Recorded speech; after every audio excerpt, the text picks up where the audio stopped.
I want to emphasize that I don't think it's necessary. I don't think it's mandatory to track your time, but I do think it's important to make that decision for yourself. Welcome to Gentle Frog's Bookkeeping Lily Pad, your cozy corner of the podcasting world, where numbers tell a story and bookkeeping blossoms into an adventure. My name is Rachel Barnett, and I'm glad you're here. This podcast is for bookkeepers who enjoy authentic, unfiltered, and always encouraging friend to talk shop with. We will be discussing what it's like to own and operate a small bookkeeping business. In this episode, I want to talk about time tracking. Before I get started, though, I want to be upfront that I don't track my time. Megan and I talked about it when we started working together at Gentle Frog, and we decided that neither one of us wanted to track our time, that we would just throw caution to the wind, assume that we were being productive, assume that we were billing clients based on what felt like just about the right amount of time, but that we specifically wouldn't time track. The ideas that I'm going to present for you today is a combination of things that I have done in the past and conversations that I've had with other bookkeepers. Just like everything else on the podcast, I really try to present just a handful of ideas. Get your creative juices flowing, not say, oh, you have to do this thing. I do this thing and it's the best thing ever. More just give you some food for thought. So we'll start with why you might track your time. You might track it to help you find wasted time in your day. I'm probably the poster child, or at least in my office, of wasted time during the day. I don't subscribe to the feeling or the notion that I need to work 60 or 80 hours a week, and that's how I'm going to get my self-worth and get all my things done and whatever else. If you happen to see me doing what might be work-related stuff in the evening or on the weekend, it's because I took 2 hours on a Monday to go grocery shopping. So maybe what I have isn't wasted time during the day. Maybe what I have instead is just a restructuring of my day. Another reason you might track your time is so you can provide better quotes moving forward. Unless you're really, really good at value pricing or subscription pricing, you're probably basing your quotes on what you think something might take or a duration of time you think something might take. I think this is fine, but I think you might want to think about how will you know if you priced it appropriately. My mentor, Seth David, says, quote it any way you want, just pick a number that makes you happy to do the work. That's fine for people like me who are experienced, and I know what makes me happy and doesn't make me happy. For people who are inexperienced and new and still finding their groove, you need something better than a loosey-goosey, oh, do you feel happy with this number? In which case, you might choose to track your time. At the end of a couple of months worth of bookkeeping or the end of a project, you can compare the work you've completed against the time you've tracked and identify if a similar client comes up in the future. Will you give them the same quote or a different quote? Along the same lines, another reason for tracking time is going to be repricing. Repricing is just like it sounds. It's going to be when you go to a client and say, I'm doing X, Y, and Z for you. I need to charge you a different rate. That may be the sort of thing that happens as a result of change in scope, or it might be a thing that happens annually. If you're listening to this and you're saying, I do like the idea of tracking my time. What should I use to track my time? Well, I'm glad you asked. Anything you want. I made a small list of things. So Excel is one. When I first started at the CPA firm, this is 1,000 years ago where technology barely existed, but we didn't have an app to track our time. We had an Excel sheet that would calculate how many minutes per job. So we had a start time, a stop time, a client name, a spot for description. That's what we did.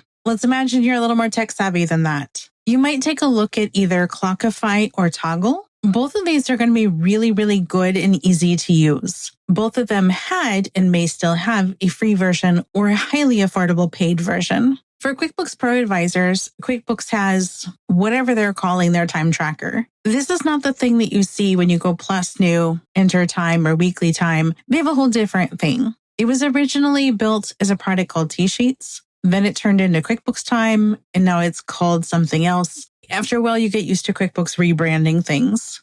There's a thing that we get as pro advisors just automatically. I think it's amazing, and I also think it's very cumbersome and not something that I got in the rhythm of using. I used it a number of years ago when it was T-Sheets. I don't think you could talk me into using it now. I need my life to be simple. There is an app that I'm completely enamored with but don't actually use. It's called Timely. The web address for it is timelyapp.com.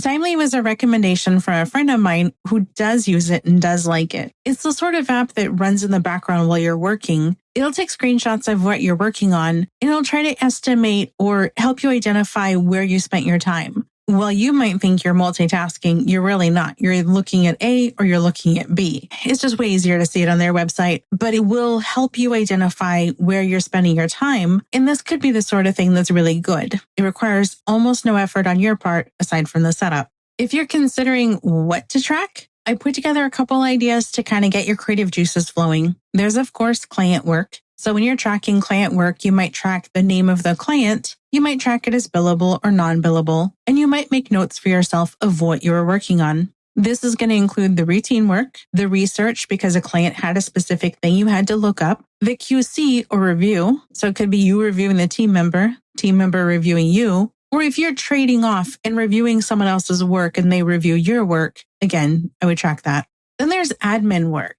It is so easy to just declare your time admin, like, oh, I was working on stuff for the business. If you're going to go through the effort of tracking your time, you might choose to be a little more detailed. Think about it as having detailed chart of accounts versus throwing everything into uncategorized expense. I have a handful of ideas of what your admin time tracking could look like. It could look like education. It could look like social media scrolling that you've justified to be admin. Goodness knows I'll do that. It could be planning content. It could be sales where you're going through and reviewing a QuickBooks file, preparing a proposal. It could be follow-up on proposals you've given. Another category you might be tracking is internal. So internal could be team training. Maybe it's not client-specific training. Maybe it's more company-wide. For example, if you implemented a time tracker, that's the sort of thing that's company-wide. You might be tracking stuff such as team meetings. Team meetings definitely go into the realm of talking about particular clients and the situations going on with those clients. But sometimes the team meetings are just getting together with your team and having water cooler talk. How was your weekend? And here's the direction of the business. And I was looking at the software. Would you like me to get it for you? There's just all kinds of things that happen there.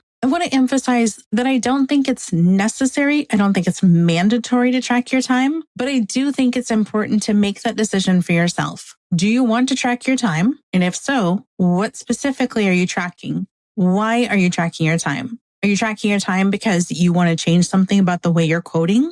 Do you want to track where you have wasted time in your day so that maybe you can just rearrange the way you spend your day and knock off work early? Maybe you want to track your time so that you know if you're billing or coding things in the way that makes you happy. If you're a person who tracks time, I think that's awesome. If you have a software that you love, even if it's one that I mentioned, if you have a software you love, even if it's one of the ones I've already mentioned, I'd love to hear it. I'd love to know what to recommend to people when they say, hey, you know what? I need to track my time within my office or within my firm or whatever the case is. Because it's been so long. It's honestly been a couple of years since I've even considered tracking my time. I wouldn't know what to recommend to people. The best I can do is say, well, 2-3 years ago, this is what I used. That's it. Just a quick conversation about time tracking. It came up in an earlier call with friends, and I thought, oh, this is a really good topic. People may or may not want to time track. They may or may not know why they want to time track. They may or may not know software to use. If you want to chat about it, if you want to share the things that you're using that you like, that you love, please hop into the Facebook community group, Gentle Frog's Bookkeeping Lily Pad, and just leave us a note. Let us know what you're using. Let us know what you recommend. Thank you.